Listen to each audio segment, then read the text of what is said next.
Le marché des agents libres, c'est censé être le moment où le joueur a enfin le contrôle sur sa destinée. Alors pourquoi les meilleurs n'y arrivent presque jamais? Le 1er juillet dernier, pour l'ouverture de l'agence libre en LNH, il y a plus d'1 milliard de dollars qui ont été distribués.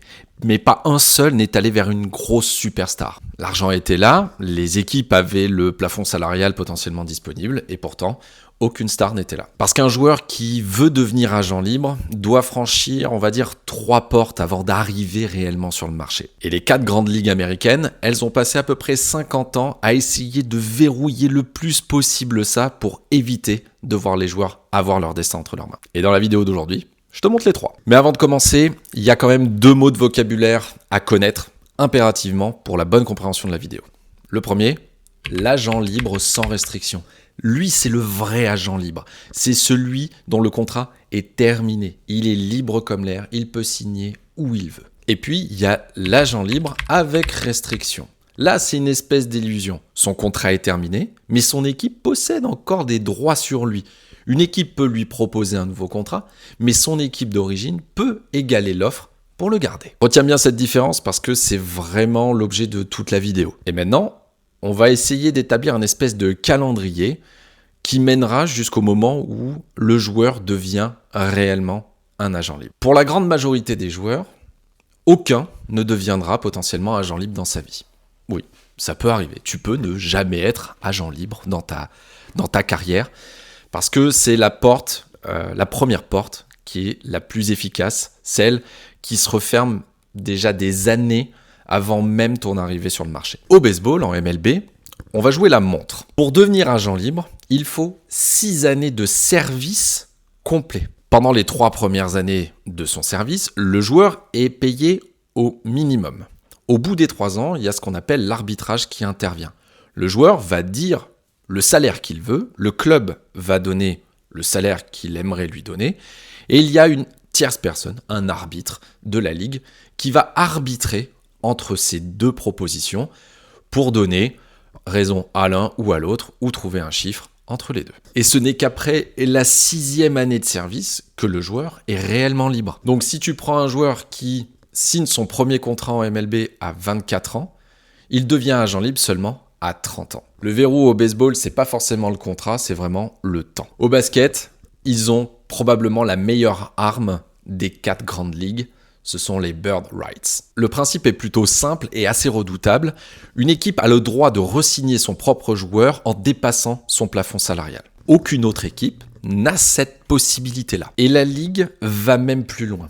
Sur un contrat maximum, l'équipe qui veut retenir son joueur peut lui offrir un contrat de 5 ans et une augmentation de 8% annuelle. Et quand une équipe extérieure veut signer ce joueur, elle est limitée par la ligue à seulement 4 ans et 5% d'augmentation annuelle. Donc, le plafond de ce qu'un joueur peut potentiellement gagner est plus haut dans sa propre équipe que dans une autre. Au football américain, on va dire que c'est plus la manière forte. Le système qu'ils ont trouvé pour essayer de garder le plus longtemps possible les joueurs, ça s'appelle le franchise tag, l'étiquette de franchise. Le principe est relativement simple. Pendant 2 semaines en février, une équipe peut appliquer cette étiquette de franchise à un joueur en lui proposant un contrat dont le montant est calculé sur la moyenne des meilleurs contrats à ce poste-là pour le retenir une saison supplémentaire. Et le joueur n'a absolument pas son mot à dire.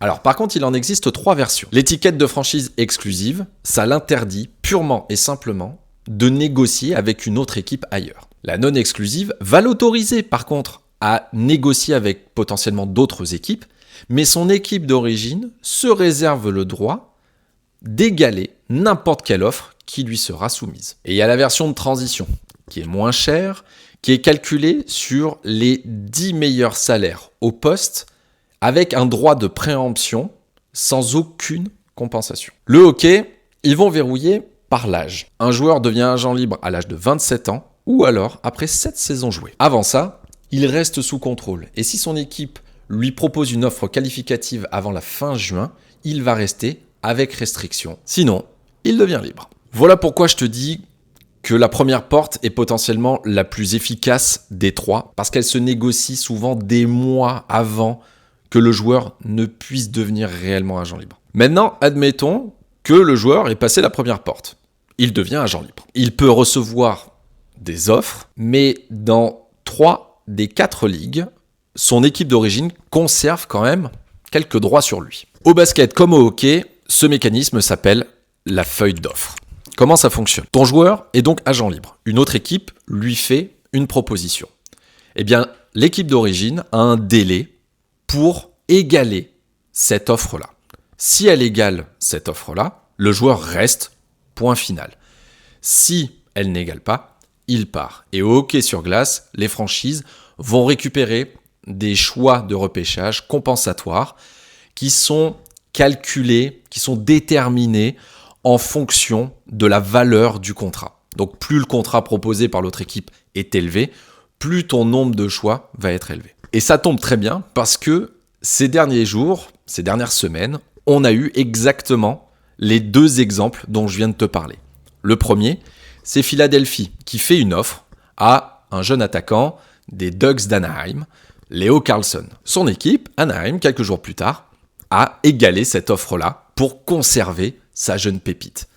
À un prix, c'est un autre débat, mais j'ai fait une vidéo là-dessus, si tu veux aller la regarder, le lien va s'afficher. Et au basket, il y a eu totalement l'inverse. Golden State a refusé d'égaler l'offre de Memphis pour l'un de ses joueurs, ils l'ont donc laissé partir. En NFL, on va le faire un petit peu de la même manière, mais sans vraiment le dire. Quand je te parlais du franchise tag non exclusif, en fait c'est ça. L'étiquette non exclusive fonctionne comme un droit d'égaler, mais avec un prix dissuasif qui est de 2 choix de premier tour de repêchage. Et la dernière fois qu'un joueur est parti sous cette étiquette, c'était en 2000. Donc ça fait 26 ans. 26 ans que la porte est ouverte, mais personne n'y va. Et enfin le baseball, c'est simple, il n'y a rien. Pas d'agence libre avec restriction, pas de feuille d'offre, pas de droit d'égaler avec une étiquette ou quoi que ce soit. Non, t'es sous contrôle, tu deviens libre. C'est assez binaire, mais en échange, la première porte, elle dure 6 ans. Allez, on continue. T'as franchi la première porte ? Tu n'es pas agent libre avec restriction, tu es vraiment un agent libre. Ça y est, tu arrives à la 3e porte. Et là, tu t'imagines que c'est le paradis. Ce sont des enchères. Tout le monde se bat pour le joueur, tout le monde lui offre des choses. Mais la réalité, elle est quand même beaucoup plus mécanique que tout ça. Au football américain, tout va se jouer avant l'ouverture.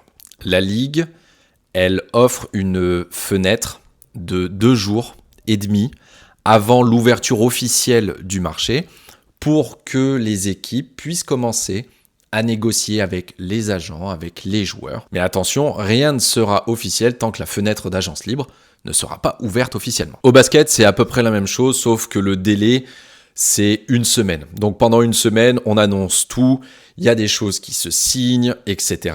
Mais officiellement, ce n'est qu'une poignée de main, il n'y a absolument rien d'officiel tant que le marché, là encore, n'est pas ouvert. Le hockey sur glace, ils font plus simple. Le marché ouvre le 1er juillet à midi, les premières signatures, c'est dans l'heure. Et au baseball, on prend son temps. Le marché va s'ouvrir quelques jours après la fin des World Series et il va s'étendre pendant tout l'hiver. Donc ça arrive assez régulièrement d'avoir des joueurs qui signent leur contrat au mois de février, quelques jours avant le début des camps d'entraînement de printemps. Et dans les 4 cas, il y a quand même une chose qui détermine qui signe où, ça reste le plafond salarial. C'est pas forcément le projet sportif, c'est pas forcément la ville, c'est pas forcément le discours de l'entraîneur.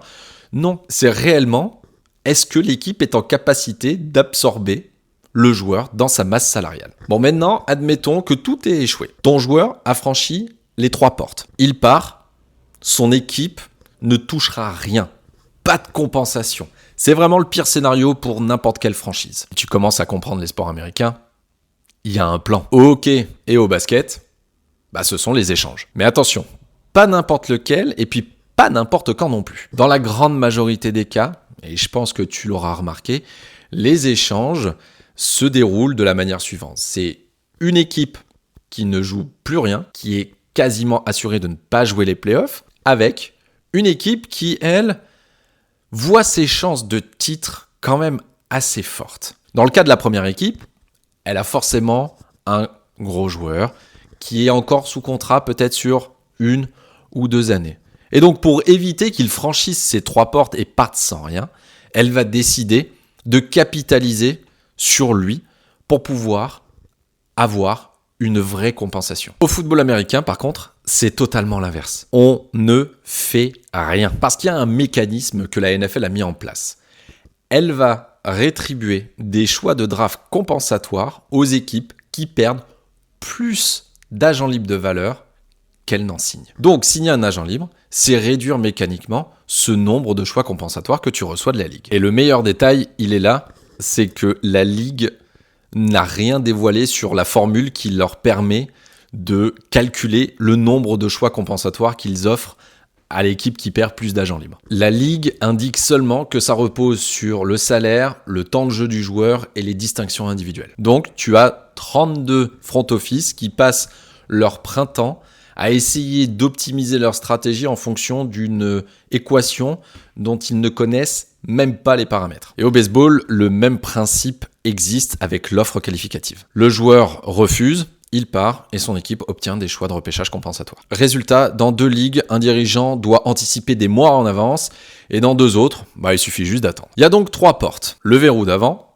le droit d'égaler et un marché où l'espace salarial finalement décide d'absolument tout. Et quand tu remets les 4 ligues côte à côte, tu te rends bien compte que ce droit de devenir agent libre, c'est pas réellement un droit qu'on accorde aux joueurs. C'est vraiment quand tous les mécanismes de rétention qui peuvent exister ont échoué. Un agent libre sans restriction, c'est potentiellement un joueur dont son équipe n'a pas voulu assez tôt et probablement pas assez cher. Sauf que le meilleur exemple est peut-être en train de se produire sous nos yeux. La MLB, c'est la ligue qui a inventé l'agence libre moderne en 1976. C'est la ligue la plus libre des 4, on est d'accord. Pas de plafond salarial, aucun droit d'égaler une offre extérieure. Eh bien aujourd'hui, dans les négociations qui vont, je pense, pas trop tarder à débuter pour la nouvelle convention collective qui doit être mise en place à partir de la saison prochaine, la MLB veut importer les droits Bird dans son sport. Elle veut permettre à ses équipes de pouvoir garder leurs meilleurs joueurs plus longtemps et plus cher qu'ailleurs. Comme je vous l'ai déjà dit, pour moi, ça sent quand même sacrément la grève parce qu'en plus, ils veulent mettre un plafond salarial. Et voilà, une nouvelle vidéo qui se termine. J'espère que celle-ci aussi t'a plu. N'hésite pas en commentaire à proposer des sujets puisque cette vidéo l'idée vient d'un commentaire sur une de mes précédentes vidéos. Donc vous êtes ma source d'inspiration, vous êtes mes muses, vous le savez. Donc j'espère que ça vous a plu, pense bien à t'abonner, pense bien à activer les notifications.